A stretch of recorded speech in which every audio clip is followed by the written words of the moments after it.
Hello, everyone, and welcome back to another episode of Raising the Curtain, a Bloomington Normal Theater podcast with Ashleigh Lynn. I am so excited to have with me John Poling as we continue to part 2 of a year in review for the Bloomington Normal Theater year of 2024. This was such a successful episode last year, we decided we need to bring it back. And because we are so fortunate with theater in the Bloomington Normal area, this year we had to make it into 2 parts. So without further ado, let's pick it right back up with the Holiday Spectaculars Celebrate America.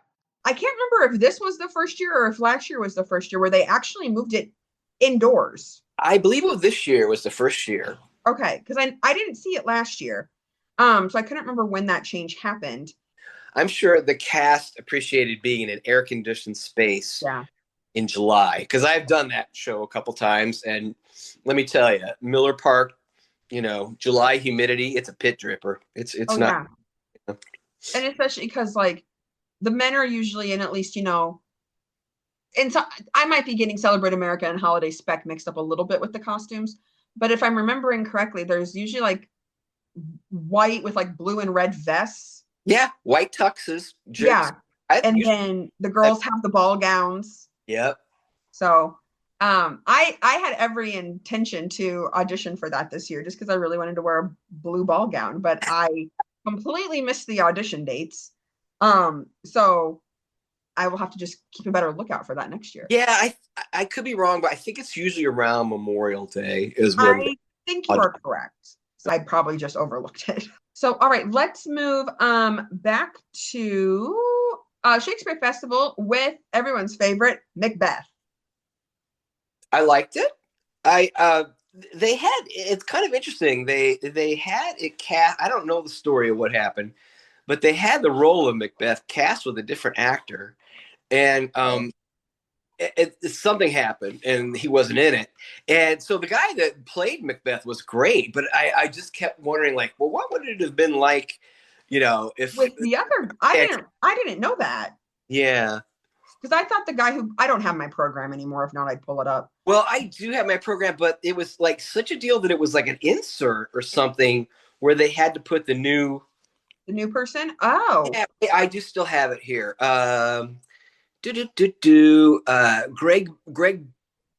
Greg Beam was his name. Beam.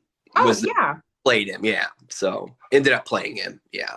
Yeah, he's faculty at ISU now. Oh, is he? Yeah.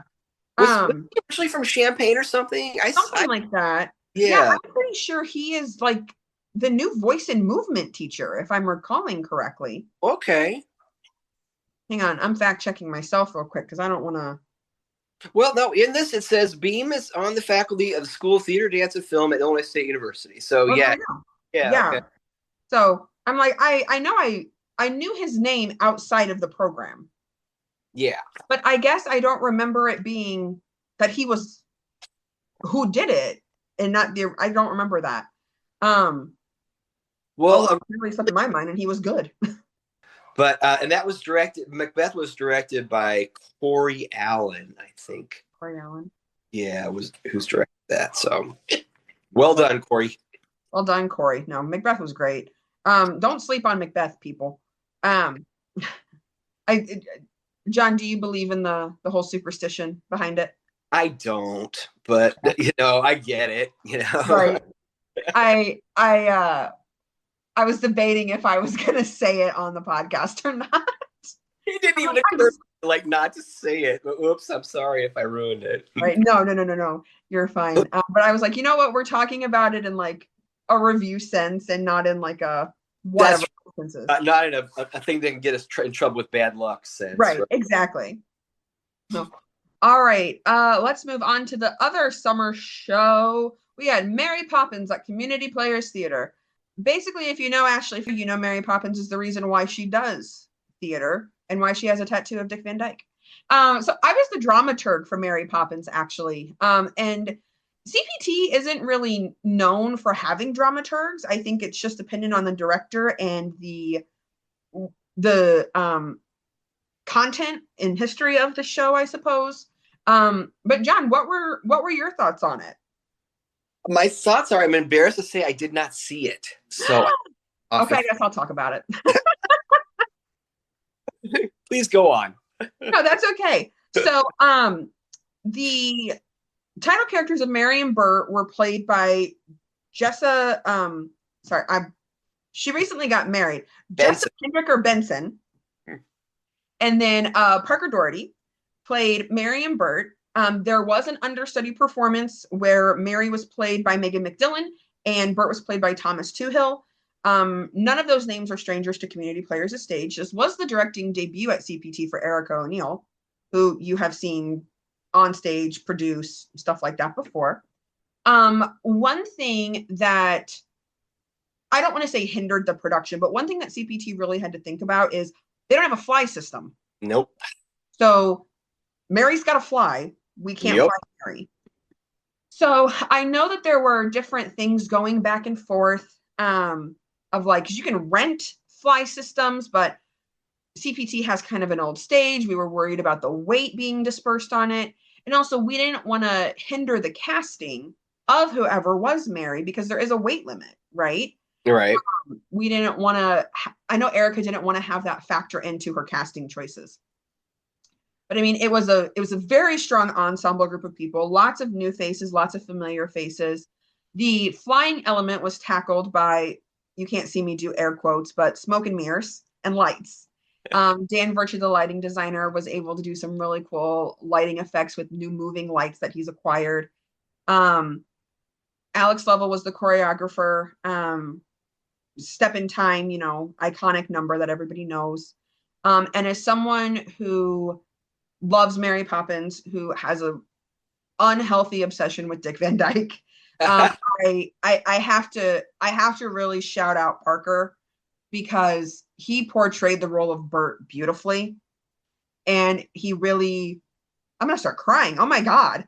He did such a great job of paying homage to the character of Bert and doing his research from what I provided him. Because he was asking me questions of like, who is Bert to you? What is his backstory? Why is he like this? Why is he a jack of all trades? Parker was so great in that element.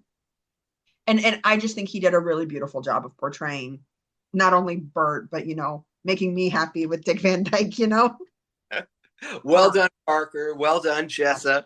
Yeah, I mean, I didn't really know the sobering part of Mary Poppins until I saw that movie, Saving Mr. Banks, which is now 10 years or more ago, or whatever. But it's like, what? I mean, that was her father, right? Mr. Banks, or was it? So P.L. Travers, her father was a banker, and he died because he was an alcoholic. And her mother moved them to England because she was originally from Australia, I believe. Moved them to an area of England. Pamela, who's P.L. Travers, had this aunt, Aunt Helen Moorhead, who they called Aunt Sass.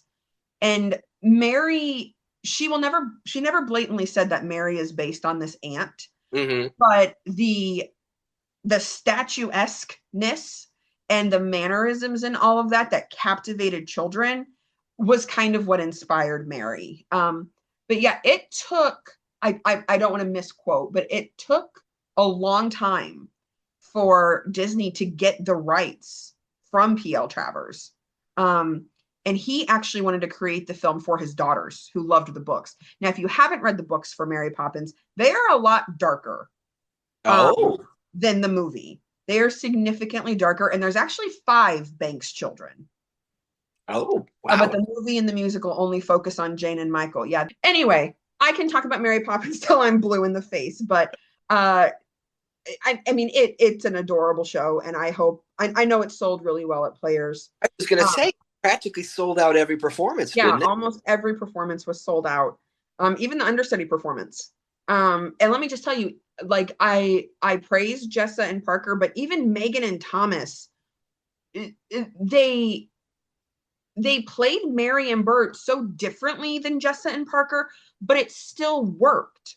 They still were able to capture Mary and Bert through their own personalities and their own acting styles. So yeah, that's Mary Poppins, y'all. And I just went off on a tangent. Sorry. So perhaps another podcast just devoted to Mary Poppins might be Honestly, when we first started doing this, Eli was like, we should do a, meet the host thing where he was just going to ask me questions about theater and stuff. And honestly, when the question of why do you do theater? Oh, it would have been 30 minutes of me just talking about Mary Poppins. All right. Before we move in to August, I'm hoping you can shine some light on the new plays from the Heartland because was not able to see those. So yeah, I might botch the full name of it, but it's the Mike Dobbins Memorial New Plays from the Heartland. I think so. Yeah. Okay. Yeah. There were a couple this year that were really kind of far out there. That, I was like, well, full disclosure, I was the chair of the committee, but I was only one vote of, 6 or 7 people. Sure. But really, different for Heartland. And one took place in like a space alien prison, light years from Earth kind of deal. And then there was another one that the setting was kind of a dream world where you're not awake, but you're having a dream and you're walking around in your dream and stuff like that. It was really interesting stuff and very well received as well, because some of the older patrons, they'll get their feathers a little ruffled, but pretty open to it. So it was a very successful event again. Who are the directors of that? Don't you have a couple directors for those?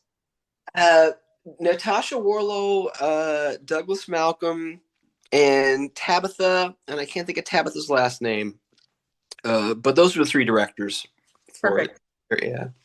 All right. Well, that rounds out July. So let's bumper down into August with She Loves Me with Prairie Fire. I love this musical. I unfortunately did not get to see it, which I'm super bummed about because I knew a lot of the people in the cast. Yeah, well, for me, it's the best community musical this year that I saw. Wow, excellent. Yeah, so it was really a great production. I was rereading my review of it, and the only thing I had a quibble with was the wagon that contained kind of the entry to the perfume shop. It was, I thought, a little cheesy, homespun. Could have been fancier, but and I ran into Bob Mangialardi, and he, I give this glowing review, right? But he's like, so you didn't like the set? And I was like, I didn't like that door that went one element. I know. But that's what we do, right? As directors and things. I mean, we just obsess over the parts that, that people don't like. Exactly. But no, oh my gosh. I mean, and I think for me, one of the reasons that it was so good is that it was a town and gown production. It was a mix of mostly college kids, musical theater college kids and stuff. But it also pulled from the community as well. Pat Geik. Yeah. Major roles as the owner of the shop and everything like that. And it was just, I think it was Scott Suson's last show that he directed here in Bloomington before he moved to Ohio. I think so. What a note to go out on. Yeah. Really production. And Scott always does great productions too. He does. There's never been anything that he's done that I haven't liked. And I've told him he's like a master of transitions between scenes, finding creative ways, right, to go from scene to scene, and I love that. And last year when he did Carrie, like he had the students carrying their desk in and kind of like in a marching regiment and stuff like that. It was just really cool. Yeah, and scene changes. I hate scene changes. Nobody likes scene changes. Nobody likes scene changes. I hate them as a director. I hate them as an actor. I hate them as a patron. I hate them as a reviewer. So anyone who can tackle that, I have mad respect for. Because I think sometimes playwrights, they just don't give a fig about the logistics of what it is to go from one thing to another when you're actually performing it, and they make it very difficult for directors, production teams, and things like that to really do the smooth productions. Yeah. Because you think about, what's, how am I going to achieve this in 10 seconds or whatever, right. Which is why projections are really the way to go in the future for theater to afford them. That I feel like that space girl that we talked about earlier, I feel like it used projections. I know they've used projections in for shows. I'm trying to remember. I don't remember, but I wouldn't be surprised if they did. Next up is my baby, James and the Giant Peach, which I directed. So John got the chance to review the show. So tell me what you loved, tell me what you hated. Well, I will, we talked about 42nd Street as a director being scared that you would not be able to find us tappers. If I did James and Giant Peach, my would be like, how in the heck am I going to make this peach, right? That has to hold at least 6 characters, 6 actors. Six. The Bugs and James. Yeah, so I mean, my hat's off to everybody that came up with that idea, that concept for how you were going to do that, because I don't know. I don't even know where you begin with something like that. Yeah, we had a lot of different ideas for it. Again, if you've ever seen a show that I have directed, you will know that I specialize in massive but minimalistic sets. So like Jesus Christ Superstar, 12-foot cathedral doors, and 2 elements of scaffolding. Peach, a book and a peach, and a chair here or there. But that's just because, like, I don't know. There's just something about multi-use and not having, 87 wagons of scenes coming on. Right. And that's to each their own. That's just not my style of it. And I'll critique my own show. The biggest disappointment I have from that show is that book was supposed to be a pop-up book. And I am a director who refuses to go over budget. And I had spent, when I found out they were doing James and the Giant Peach, I was like, I'm directing this show. I don't care who else puts in for it. I'm directing it. I had taught myself how to make pop-up books. And I fully believe if I had one more week, I could have figured it out. But it was just the cost of material is insane. That book was 8 feet tall, and I was practicing on a little 6-inch model. So that's my one thing. But shout out to Ben Fetters, who did all of those beautiful drawings within the book. The cover of the book was completely freehand painted that he did. Matt O'Neill built that peach, and Kendra Baca, who was my spider, she's the one who actually really went in and textured and colored the peach in. So good on you. Well, I liked the way that you had that point where you invited the kids up on the stage to what were they supposed to look at? I don't remember. Yeah, so in the movie, in the book, the Aunt Spiker and Aunt Sponge, they are just money hungry. So they are selling tickets for people to come and look at the peach. So the kids got the opportunity. The Stefan, who played the old man in the beginning of the show, he would hand out tickets to little kids in the first couple of rows. And so they had a cue word, which was stink bugs. So when Brooke, who played Aunt Spiker, no, she played Aunt Sponge, sorry. When she said stink bugs, those little kids actually got to come up on stage and touch the peach and interact with the actors a little bit.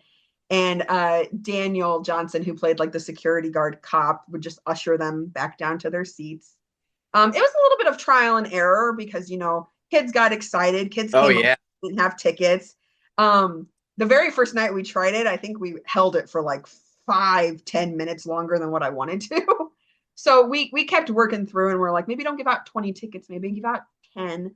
So it was kind of a trial and error thing, but that show, I wanted it to be for the kids, because that's who it's for. That show. At my review, I mean, it's just such a great introduction to live theater for kids. It just quick, really good. Yeah, and then I think your actor discovery in that one that I was like, who is this guy? Is is Javier? Is that his name? Xavier. That was it. Xavier. Yeah. He's got the greatest sleazy car salesman voice. Yeah, I mean, he just he popped up as the newsman, right? Giving. And I was like, who is this guy? He's great. Yeah. And then we'll talk about it a little bit later, but he actually played Rocky in My Rocky Horror. I know, when I was looking at the pictures, I was like, wait, is that the same guy? Yeah. Yeah. Yeah. Oh my God. He was so fun. But no, I mean it was great, and we had, I think the youngest kid in the show was 10. And then I think our oldest, I think she was late 50s. Yeah. So we had a big age range in that show, but it was so fun and so cute. And we sold the little crocheted peaches, which the kids just ate up. So It it was was a a good good, fun. good start for the season. Strong Yeah. go right out of the gate. Yeah. Oh, well, thank you, hair flip.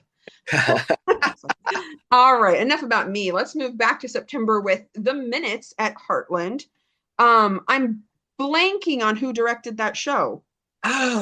Sandy Zielinski, I'm going to pretend that you didn't say that you can't remember. Sandy directed the show. Sandy directed that. We love Sandy Zielinski. I'm sorry, Sandy. I knew it, but I knew it. Um, I loved it. I actually thought it was a really good production. The only what are you saying? You said quibble you had with it? Yeah, quibble. Now quibble's my word, so don't let that I know. start up in The your. only I don't know. I'll think of a word right now. The only qualm isn't that a word? There you go. The Qualm's only good. qualm and quibble. That's what the name of the episode's going to be, Qualm and Quibble. Qualm and quibble, yeah.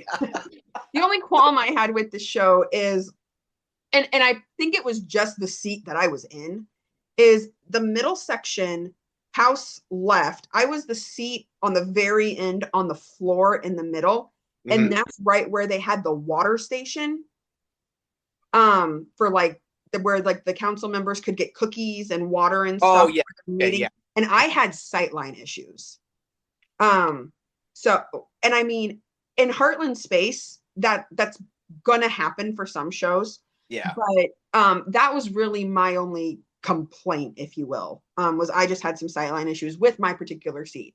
I'm sure if I was up one more seat, I would have been fine. Yeah. Well, that thrust, stage is just a bear. It is. I love it, but I hate it. I know. I mean, it's very intimate, but at the same time, if you have a seat like you had, you're like, it's so frustrating. I can't see what's happening. Yeah. Well, the ending of that play is so, I don't know, crazy. Yeah. It's just, you're like, I had read it, so I did know that it was coming. I can't imagine the audience that didn't know what was going to happen. You're like, wait, why are they pouring blood on themselves? This is very strange. Yeah, but yes. Yeah. I love this. Yeah. I feel like if someone was watching my face while I was reacting, they could have seen the realization that was happening. Yeah. But no, I thought it was really good. And I have to give a shout out to Cindy Brown. I don't know if an actor was sick, but she had to go on last minute the night I came to review it. And she was like props or something for the show. And so she had her script, but I think you really only saw her look at it like once or twice. But I will say the actors did a great job of like helping her with blocking. Like you really wouldn't have noticed that she wasn't supposed to be in it. I think, I don't know if it was the last weekend, but then one of the actors got COVID, I think, and Dave Crossell had to step in. I did see that. Yeah, so I mean, they made it work, right? It was great. And Josh Nelson, who played there's another new find, right? Yeah. I mean, now he's doing Cuckoo's Nest, I think. Yeah, he's McMurphy and Cuckoo. Yeah, and it was so funny. I had met him a few times throughout Cuckoo rehearsal, but I think the last time I was there, which was like a couple weeks ago, maybe, I had not put together that they were the same person. Yeah. He had said the minutes, and I was like, oh my gosh, that's you. Because I thought he was great. Loved his performance. Yeah, I mean, that role is vital. Everything centers around that character. Yeah. So, I mean, you can't find the right person for it. The director, you're in trouble. Yeah. So, no, kudos to Sandy, because I really enjoyed that show.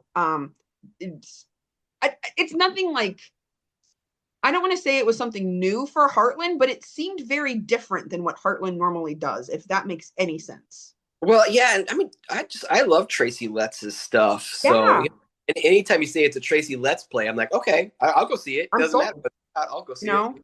August, Bug, this, like, you can't go wrong with Tracy. So, okay, let's keep her trucking down here. ISU, I apologize. John and I were both directing our own shows in the fall, so I'm not sure how much either of us saw an ISU show in the fall. I know I did not see Honeybee Baby. No, I apologize. I saw nothing from September on. Because for Ashleigh and I, we really have to see the first couple of performances to make the review worthwhile. And if we can't see those, because of the way the paper is and everything like that, it ends up running with maybe 2 shows left or something of that nature. So unfortunately, ISU just didn't get the love from us this. But we will make more of a conscious effort. Absolutely. As God is my witness, ISU, this will not happen again. Right? We will at least coordinate to where you at least see one and I see the other. I am looking at ISU's schedule here because I do just want to give credit to the directors of the show. Again, apologize that they were missed, but I'm sure. So it looks like Honeybee Baby was directed by MFA candidate Alejandra Luna. And it performed in September. If you are able to check out the ISU SOTD's Instagram page, I know that they had interviews with her and some of the cast. So that might be cool to learn about the show if you were not able to see it, like John and I were not able to. So, but we do still want to give them a shout out because it was a show that happened. And then we are going to move on to October. And real quick, I want to plug this in right fast. And I appreciate this as much as the next person. There have been a lot of politically based shows happening this year, but especially from like August up until November. Because no surprise though. Right, no one's surprised. So I'm going to move on to The Outsider at Wesleyan, which I did do the review for that. I enjoyed the show. I don't, how do I be nice? I enjoyed the show as a whole, and I appreciated it more as the show continued to go on. I did have some issues with line delivery for probably the first 10 minutes of the show. Okay. And I don't know if that was, because I don't think the actors were using accents. I don't know if that was a director's choice of like how fast he wanted the actors to talk, if it was nerves, but I was losing a lot of the dialogue in the first 10 minutes. And once I think the actors warmed up, then I had no problems. But just that first 10 minutes, I was like, what? So, saying? Kind of nerves or something, right? Yeah, saying something fast or something, yeah. Yeah. Honestly, I loved the play. It was one of the best straight plays, collegiate wise, I saw this year. Yeah, and it was great. We actually, Robert, my husband, took it to Reese Reese Lovell, the artistic director at Heartland, as a suggestion for something they might want to consider in the future. Oh yeah, it's a great play, and it's just any ages can be plugged into it. Gender, it doesn't matter, right? And it's just, I think it's a piece of material that's right up Heartland's alley. I'd love absolutely. But yeah, I really love the production. For those of you that are not familiar with it, it's kind of like a bet of how you could take someone who, I don't know, completely unqualified or whatever, and make them a winning political candidate. And it was just the young woman that played the person that they picked. Oh my gosh, she was so funny. She was so great. There's a scene where he has like color-coded cards that, he's behind her as she's being interviewed, and he just shows her a different color as to the what her answer is supposed to be or what she's like. Say. Blue is like, if I hold up the blue card, you have to give a patriotic answer. If I hold up the purple card, you have to give a sympathetic answer or something like that. And the set was fantastic. Beautiful. I don't know if that was Curtis Trout or not on that one. Actually, I do have the program here for that. I can look real quick. Scenic and prop design, Curtis Trout. But it was a beautiful set. Yeah, it was gorgeous. So, but no, I agree. I loved the set. I loved the costumes. I wish I could remember her name, but that actress specifically was so good. Well, let me look here. What was her name? Was she Louise Peaks? Was that? Louise I mean, Peaks. was that her character? So that was her character. name, Marie Santagrossi, I think is who we're talking. Yeah. Yes. Yeah. No, she was so funny. But yeah, like I said, I saw it on the preview night, so it was their first time in front of an audience. I'm sure it was purely just nerves. Yeah, we saw it probably the first Saturday, so they'd already had like 2 or 3 performances. There we go.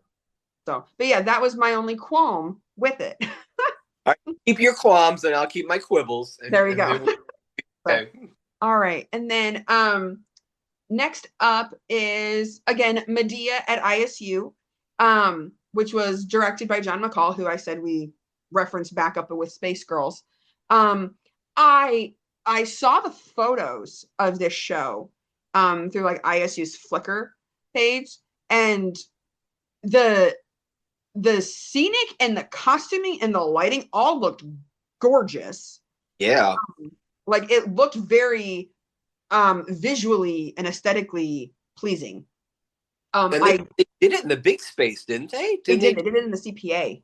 Yeah, crazy. Yeah. So I'm so sorry, John, that we did not get to see that one.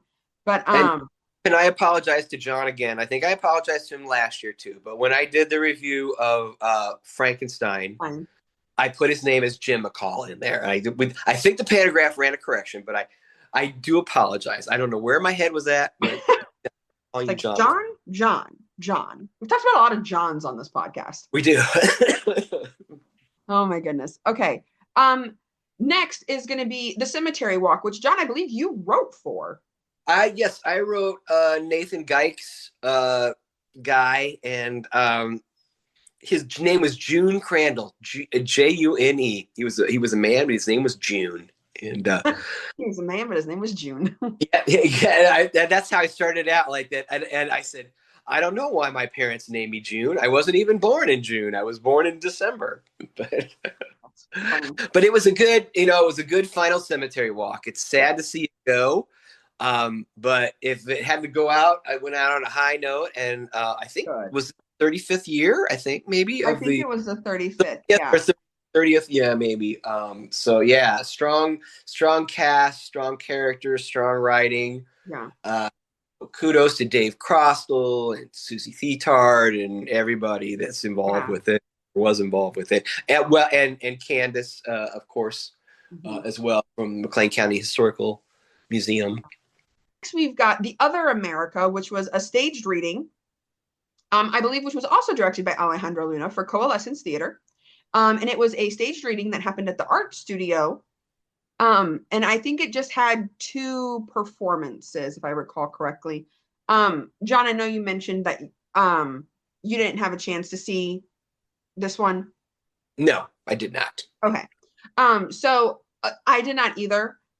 So I believe it ran either roughly the same time Rocky was running, or we were in serious tech for Rocky and I just could not make the dates work.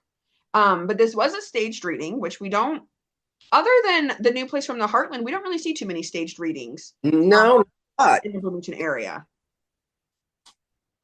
So if you were able to see it, that's fantastic. I'm sorry, Coalescence, that we were not able to get to that one. Next, we've got The Polling Place, bringing us back to Nomad, another election-based show. And John, if I recall, I believe you wrote for this one as well. I did, yes. Jake, vote for Jake. Was that? I can't remember the title of the play. Yeah, Honest Jake. That's it. Yeah. again, I got you.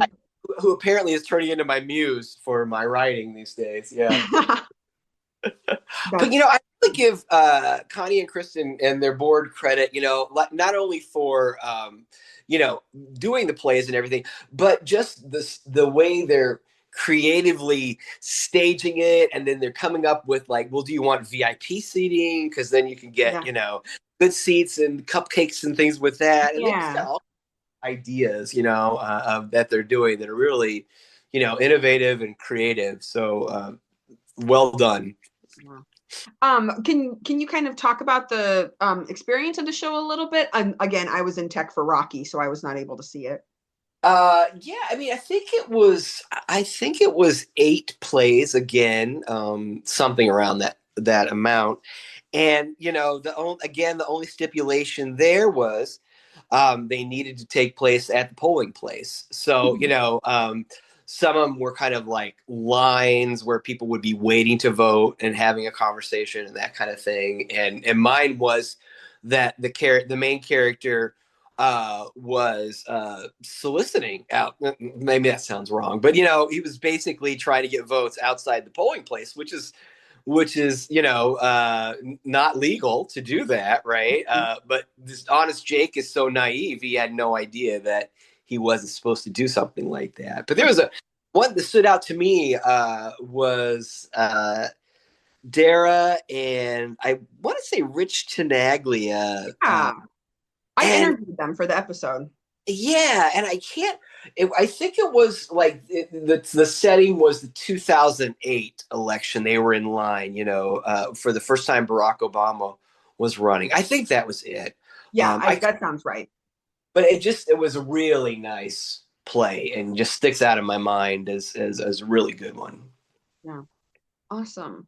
And then we're gonna go ahead and I'm gonna shameless plug Rocky Horror, which was a fundraiser for community players, but it was a collaboration with the Normal Theater, which if you've lived in Bloomington for more than, I don't know, a month, you probably know that Rocky Horror is usually an annual tradition that the Normal Theater does. It started with the Theater of Ted at ISU and has since kind of branched off. And I was very grateful to Adam Fox at the Town of Normal, who gave community players the opportunity to kind of not take it over, but step in and kind of, make it this big thing that we could turn into a fundraiser, since CPT is going through a renovation right now. And I'm happy to say it was a success. We had such a great time doing it. So yeah, again, I was the director, so I'm a little biased on it. John, were you able to see it? I was not. I do have a question. Yeah. Um, did you guys because how I've kind of seen it in the past is actors like acted out in front of the screen at the same time that's happening on the screen? Is that how you guys did it? Yep. Yep. Okay. It was full shadow cast. So the movie's playing, and then the actors pretty much, honestly, our rehearsals were pretty much, okay, we're going to play 4 seconds of the film, pause it, learn their blocking, run it twice, play the next, 10 seconds, learn their blocking. Yeah. And then are they just lip syncing then? Yep. Okay. Yep. The only time there is actual singing is the cast can sing during time warp. Mm-hmm. Other than that, they're completely lip syncing. And the only reason I made the exception for time warp was because we encouraged the audience to like get up and dance with the cast in the aisles and stuff like that. But other than that, yes, they're completely lip syncing. And so did you guys have good audiences for that? We did. So fun fact, the Normal Theater holds almost 400 people, which is mind-boggling to me. And I know we had cracked in the 300s every single performance. Wow, that's great. I think there was one we were at like 287. There was one that we didn't crack the 300s, but we were close. But it sold really well. We did the prop bags. It was super interactive. We really tried to pay as much tribute to Richard O'Brien in the film as we could. And I was interviewed on WGLT about it. It was kind of a simultaneous thing with that and James and the Giant Peach, with really don't go together. But kill two birds with one stone, I guess. And one thing is there's one line in Rocky that really stuck out to me, which is when Dr. Frankenfurter is talking to Janet, and he asks her, like, what do you think? And she goes, oh, I mean, he's nice, but I'm not really a big fan of Muscle. And he goes, I didn't make him for you. This movie and the cult following behind it wasn't made for, I don't want to say traditional people, but for lack of a better phrase, but it was made for the LGBTQ community. It was made for people who feel underrepresented. It was made for those people who who just felt unseen. And that is why it has such the cult following, because it's something that people can relate to. And I think especially with the world we're living in now, showing that acceptance and giving that community for those individuals is so pivotal and needs to happen so much more right now. So that's the environment that I wanted to create, and I wanted my cast to have that same experience. Next, so we're gonna take a serious detour real quick, and we're gonna go from Rocky Horror over to A Christmas Story. Which I know it sounds weird talking about A Christmas Story in October, but it did preview on Halloween. I threw it in with October. So yeah, A Christmas Story. I reviewed it. So if anybody read the panagraph and saw my review, John, what were your thoughts on it? Oh, I enjoyed it. I thought there was some really, I told Scott Myers this too, who directed it, some really talented kids there. Oh my gosh, yes. The young person that was cast as Ralphie was great. I thought the boy that was cast as the brother, Randy, really, really good. Yes. And then there was, I don't know if you noticed, there was like this, I don't know how old the kid was, 7 or 8. He was the shortest one in the kind of the kids ensemble. Mm-hmm. But every time he was out there and dancing and everything like that, you could tell that kid was totally into it. And, you know, doing moves and everything like that. And I'm like, man, this kid's got musical theater in his blood. Look out, world. Yeah, it was a very strong kids cast. And Khaleesi, who played Ralphie, she played one of the Jane Bankses in Mary Poppins, I should say. Okay. Yeah. She cut her hair for the role and everything. No, she's a very talented individual, and if she sticks with it, I see her going very far. Yeah, I mean, as a director, that like you're like, oh my god, you know, I've got to find such strong kid actors. You know, am I going to be able to? But I think with Scott, he doesn't even really worry about that. He's like, no, it'll happen. Scott's very good with kids too. Yeah. So, I just want to give a shout out to Mickey Myers, who played Mother. She is a graduate of the ISU SOTD. I think the last role she had there was Paulette in Legally Blonde. And she just has a beautiful voice and I great. I did the same thing. A beautiful voice. Yeah. My God, she's wonderful. Yeah, I guess she's a big part in the show, but I feel like, you know, the main focus is around Ralphie and the kids. But every time she sang, every time I saw her on stage, my attention went to her a lot. So kudos to me. So we are going to now jump to November, and we are going to go to Puffs. I'm not going to give the full title because I don't have it pulled up, but it's like Puffs or 7 increasingly eventful years at a certain school of magic and magic.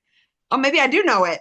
I was pretty good for faking it if you didn't know it. I'm pretty sure that's what it is.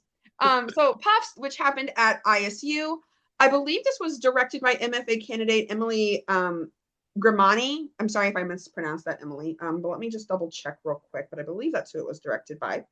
And she's directing some stuff for Nomad, isn't she? Coming up. She is. I think she's doing the Garden or Bloom. Yeah, the Garden Plays or whatever. Yeah, Bloom, something a Bloom or something like that. Yeah.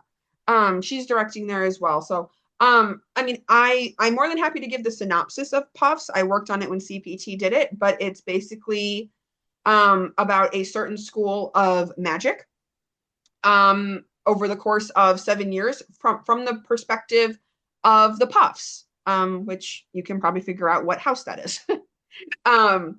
And it's quick, it's fast paced, it's like 11 people playing 105 characters, something like that. It's a real hard show to costume. Take my word for that one. But I unfortunately was not able to see this production at ISU either. But it's a fun show, and I'm sure anyone who saw it had a good time. I personally think you do have to know a little bit about The Boy Who Lived in order to understand the show. Some people might disagree with me on that. But I think you need to have at least a little bit of background before you see this show. Well, I think we had the Puffs conversation last year at this time. We did. It's not my thing. Had I not had a conflict or whatever, I still would have said like someone else needs to review it because I don't. And no offense to ISU puffs or anything like that, but it's just not my thing. And that's valid. Theater's not for everyone. All right. Next, we're going to talk about John's show, The Lion in Winter. I thought we'd never get here. I know. Yours was really down there. Also, y'all, there was just a lot that happened in the fall. So The Lion in Winter. John, do you just maybe want to talk about it a little bit from your perspective? Well, it is the somewhat true story of Henry II and Eleanor of Aquitaine. I mean, they really were married, and they really did have these 3 sons, and they really were all backstabbers. But beyond that, the whole play is mostly contrived dialogue. It's not really known if they said those things or not, but it's just it's like a medieval episode of Succession. We had an outstanding cast, and Jen Bethman just did a fantastic set for us, and it was very well received. Heartland was very pleased with the production, and I was very happy with how it came out. Yeah, I really enjoyed it. I have a hard time getting into period shows like that. But I will say, like, I was captivated pretty quick by it. Yes, absolutely. I love Jen's set design. I did not find any sightline issues. I thought the blocking for it was good. I had a great time interviewing Sage for the podcast. He seemed to have a really good experience with the show. I shouted her out in my review, but the woman who played what's her name? Eleanor. Yeah, Eleanor. What was her name? Oh, Carolyn. Carolyn. She was incredible.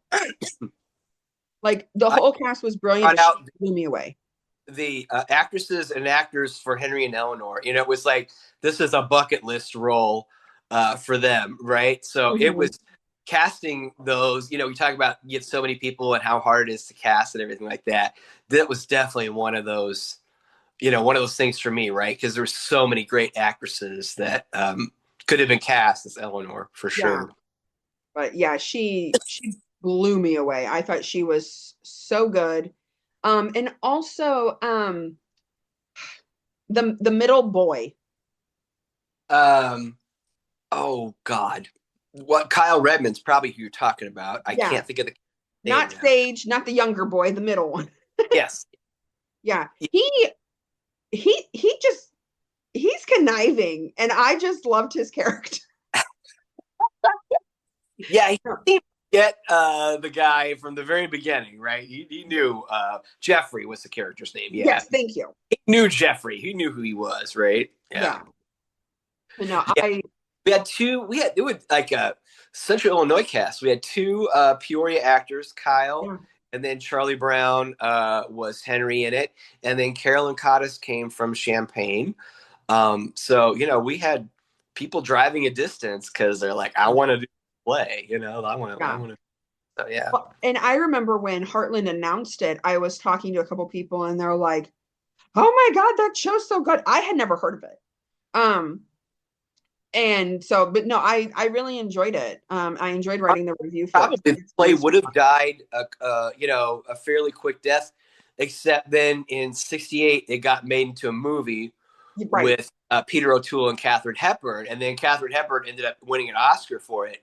So I think that's really then what revived the play, and the play was written around '66, I think, and it's been in production ever since then. Lots of different theaters do it. Yeah. No, I thoroughly enjoyed it. I thought it was really good. Honestly, like I thought that and The Minutes were 2 of the best plays I had seen at Heartland. Obviously 2 very different shows, but and the season strong. Don Lacasse is doing Alias Grace. I wanted to audition for that so bad. And I mean, his cast for that is phenomenal. Because I mean, sometimes then I'm sure Jeff Reedy and you just don't know around the holidays who's want to jump into a show. They may not want to. So yeah. All right. So next we are going to move on to #Enough, which was one of those detours that Nomad Theater is doing. I was in Boston when this show performed. Did you have a chance to see it? No, it was during the run of It Lion. was. And I did talk to a couple people that saw it. It was very good, very sobering. One friend did tell me that I don't know how many plays they did. I think it might have been about 10. What it was is like high school students writing about gun violence, I think, and stuff. Yeah. And my friend told me that was like by the eighth one, it was almost like over. I don't know if overkill is the right word, but you know what I'm saying? Like Yeah. you're just like enough, right? I wonder if they did something like that in the future, maybe consider cutting back maybe on the number of them that or whatever, since it is such a sobering topic kind of thing. Your audience is clearly gonna take Feel it to something. Yeah. So Okay. yeah. And then and I unfortunately I'm not going to list all the directors for that one because I think they had about 8. Yeah, a bunch of direction and getting new people involved in directing and stuff. I mean, they're doing a great yeah. Yeah. And then we're going to move on to the Mystery of Edwin Drood. I did not see that one. But I know you said that you really Your Loss. I Yeah. know. Fantastic. I loved it. Absolutely loved it. Basically, it's kind of a show within a show. They've taken this the last novel that Charles Dickens was working on, and he died. And so he never finished the ending of it. So it's kind of a play within a play of, what happened to Edwin Drood, right? Was he murdered? Did he just disappear? Something like that. And it's done in a Victorian kind of vaudeville theater. And so you have the actors are playing 2 parts. They're playing the company that's in this Victorian theater, and then they're playing the roles in the Mystery of Edwin Drood, which is being put on by the theater at the same time. Gotcha. Body and funny, and the show does not get mounted very often, and I'm not really sure why, because it's really fun. But my only quibble with that one was there were a lot of microphone issues. Night I saw it now, and I saw it opening night. So, but mics that weren't getting turned on and stuff like that. And there was one character, Princess something, I can't remember. And there was a lot of times that poor actress, her mic was just not on. She was, I mean, we were sitting in the 3rd row, so we could hear everything. But if you're an actor and you don't know if your mic is on or not, if your mic is off or whatever, if you know it's off, you're going to project more. But if you don't know it's off, that's a problem. Yeah. So it was more so like Princess Puffer was the character's name. Yeah. Isabella Rodriguez. She was great. And she in the first kind of there on the periphery and stuff. And then in the act 2, then it becomes apparent she's really involved in all the skullduggery of it and everything like that. Gotcha. No, I'm really sad. I don't even know why I didn't see it. I don't know if the dates just slipped my mind. That is always done at a really starting at a very busy time of year. It's that weekend before the week before Thanksgiving is when they do it. So, for a lot of people's schedules, suddenly things are getting, filled up. If it was the week before Thanksgiving, that's when I went down with pneumonia. Oh, yeah. Well, that seems like a pretty good excuse. Yeah. So that's probably why I was not in my right mind. I mean, me, myself, I would have probably had them wheel me in an iron lung, and I still would have watched it and wrote the review and everything for it. But no, you didn't need to go because you were sick. That's all right. Valid. All right. We've got 2 more on my list, and I know John saw some other shows that we'll talk about real quick. But I've got next, I'm going to botch this name, Dr. Voynich and Her Children, which was done by Coalescence. I'm a little bit familiar with the show, but I was not able to see it. And John, I don't think you were able to either. No, I don't even have any familiarity with the show at all. Yeah. So from what I have understood from just reading about it, and I did talk to Don a little bit about it, is I believe it's about this character, Dr. Voynich, who she sells like herbs and stuff. I could be wrong, but I believe it's herbal medicine for like medical abortions. Oh, okay. Yeah. I believe so it's very similar sounding to me from Mother Courage and Her Children. Oh, I'm yeah. guessing it has a similarity to that. Um someone might need to fact check me on that, but I am pretty sure it is like herbs for medical abortions. And that's what she's selling in her cart. But that's about the knowledge I have of it. Um I I know I believe Maggie Shackley was in it. I believe Brianne Dawson was in it. Yeah, Um I can't remember the other cast members. I'm so sorry, but those are just the two names that I remember. I think Dawn played Dr. Vonyik. Is that? Rue. Yeah. So I believe so it's Dr. Voynich. I believe her first name's Rue. Oh, okay. Yeah. No, I think you're right. But no, I was not able to see it. I'm very intrigued by the story of it though. Because I'm very vocal about the fact that I am not the biggest Brecht fan. So I am not the biggest fan of Mother Courage and Her Children. I appreciate it for what it is. Right. So I'd be interested to see this if it is kind of that same storyline with a different subject matter. If I would enjoy it more, you know what I mean? Well, it's certainly more timely with the idea. Absolutely. Yeah. Especially, I want to say the show went up the week after the election, a week or two after. So, Yeah. hello. Um, all right, and then we're gonna move on to and Dr. Voynich and Her Children was directed by Al Altmans as well. And then in December we had the Holiday Spectacular, which I was so sad I did not get to see it this year. Did you have a chance to? I did not either. I heard that John Stark had built some new sets for it this year too. Oh, well, that makes me sad. So, well, Holiday Spectacular always puts on a good show and good performances. I'm always entranced by their costumes. I do know they did the toy soldiers again. I think there was I mean I don't know that, but less competition this year. There weren't any other really holiday shows. Oh, And so that was yeah, holiday spec. You know. yeah. Because we didn't CPT didn't do the holiday on Robin Hood Lane. Yeah, we had a Christmas Story, but it was done before Thanksgiving even started. Yeah. So awesome. All right. Well, that wraps us up for my whole list of the main stages I was able to locate. John, I know you said you had a few that you had also seen. What were those that you want to talk about? Well, I just want to give a shout out to I want to give a shout out to Nancy Steele Brokaw, who wrote Campfire Macbeth, which was the theater for young people, for young audiences at Oh yeah. Shakespeare. That was I live within walking distance of Ewing Manor, so the past several years I just go walk over there and watch the performances. They're really good. And then I saw I don't 3 or 4 different free stage productions in April, and Oh. Home, the musical, was one of them that was done. It was really, really good. And I saw Illinois Wesleyan's opera department did Hansel and Gretel in November, and I went and saw that. And my friend Michelle Vogt was in it. She played the mother of Hansel and Gretel. Aw.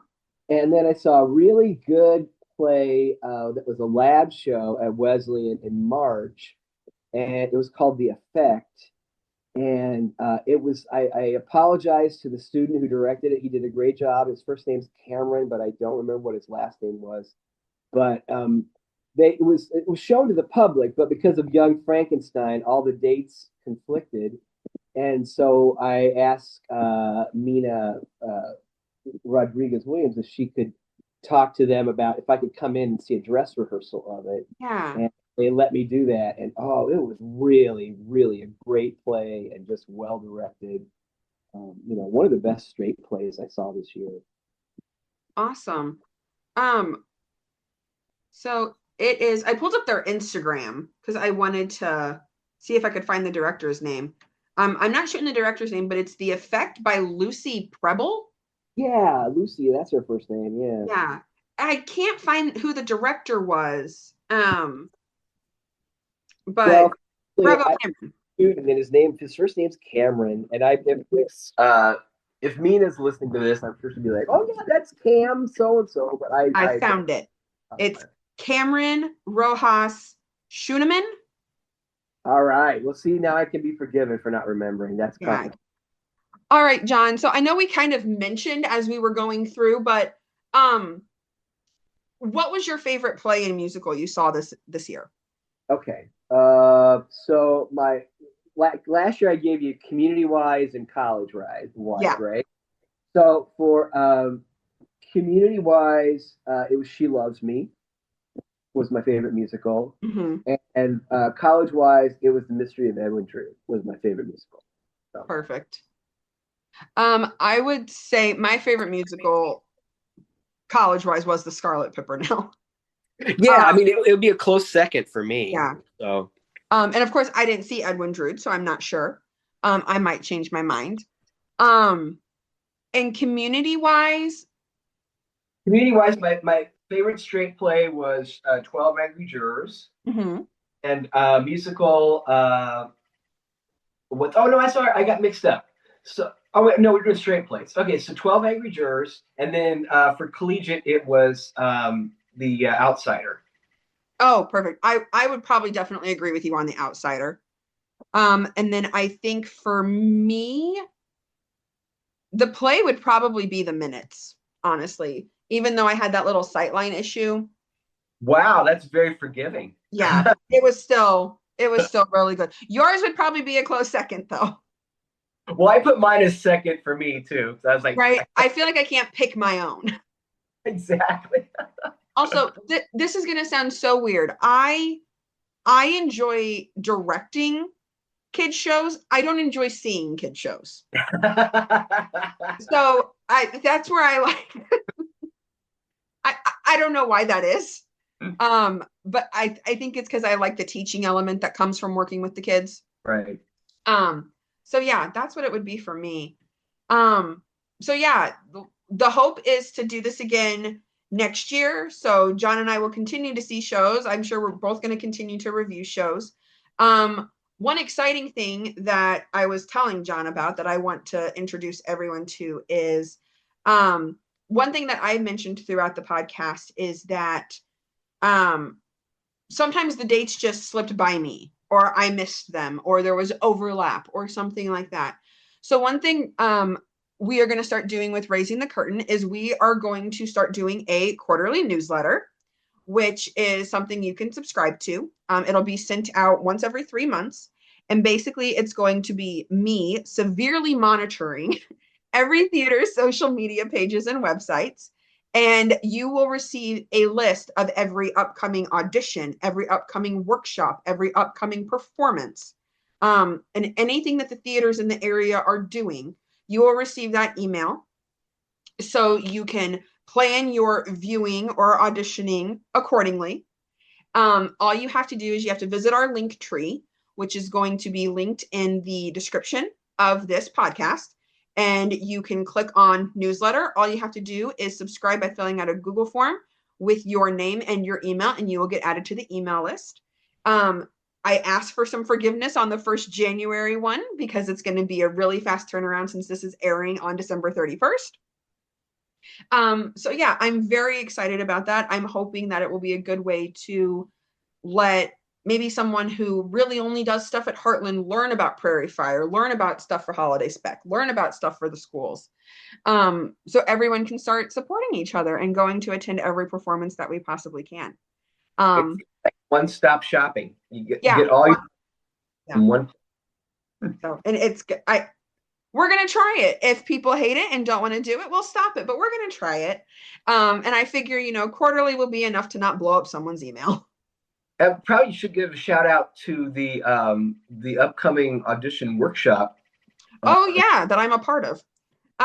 Yes, no, thank you, John. So Heartland Theater is actually doing a collaboration with Community Players Theater and Nomad Theater on we're calling it Nervous to Noteworthy.